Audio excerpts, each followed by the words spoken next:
In this lecture, I'm going to show you how to work with files in Node. So back in Node documentation, in the list of modules, here we have a module called File System. In this module, we have a comprehensive set of methods for working with files and directories. Now in this course, I'm not going to waste your time showing you every single method here because that would be very repetitive. But let me show you an example so you see how to work with files in Node. So back in VS Code, first we need to require the fs module. We get the result and store it in this constant. Now fs dot, look, almost every operation defined here comes in two forms: synchronous or blocking and asynchronous or non-blocking. For example, look, we have access, which is an asynchronous method. We also have access sync, which is a synchronous method. Now, even though we have these synchronous methods here, you should avoid using them. These are there purely for simplicity. In a real-world application, you should use asynchronous methods because these are non-blocking. So as I told you in the last section, a Node process has a single thread.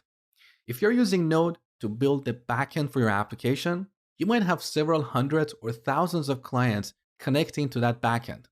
If you keep that single thread busy, you won't be able to serve many clients.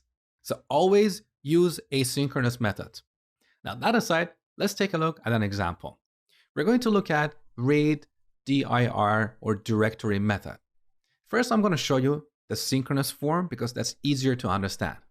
So as the first argument, we specify the path, period / represents the current folder, and this will return all the files and folders in the current folder. So files will be a string array. Now we can display that on the console. Very simple. So node app.js. So you can see we get an array of strings, and these are the files in this folder on my machine. Now let's take a look at the asynchronous form of this method. So fs.read directory, just like before, the first argument is the path, so the current folder. Now all these asynchronous methods take a function as their last argument.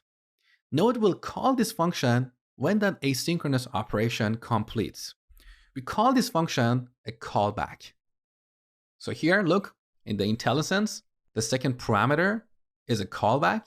And this is a function with two parameters, an error and result, which is in this case a string array. So here we need to pass a function or a callback function with an error and the result, which is a string array. We can call that files. So here we need to check if we have an error or the result.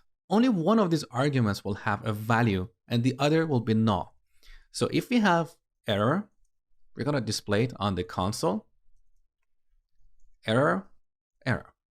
Now, this is not how we handle errors in a real-world application, but don't worry about this. Later in the course, we have a complete section about error handling in Node. For now, we just want to display this error on the console. So if you have an error, we display it.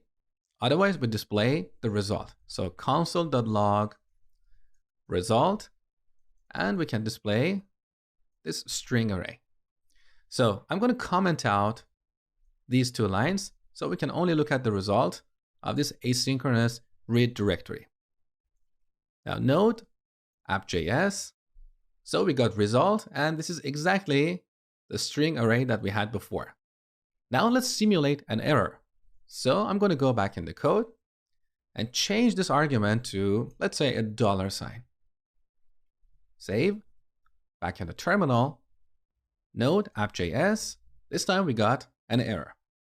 No such file or directory. So to recap, in order to work with files and directories in Node, first you need to require the fs module and then use one or more of the methods defined in this module.